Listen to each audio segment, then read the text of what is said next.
சம்ஹார நேரத்தில் சமுத்திரம் பின்வாங்கும் சந்தோஷ திருநாளில் நல்லருளை தாரும் ஐயா முருகன் என்று முழங்குது என் மனசு. கடலை போல உன் கருணை பெருசு. உப்பு காத்து ஊத காத்து சுத்தும் கடலு கரைய பார்த்து சத்தியமா கோயில் கொண்ட சுப்பையா. எங்க குப்பத்துக்கு குலவிளக்கு நீ ஐயா.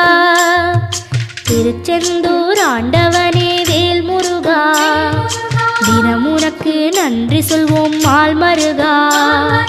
திருவடியில் தவம் இருப்போம் திருமுருகா. தீர்ப்பெழுதி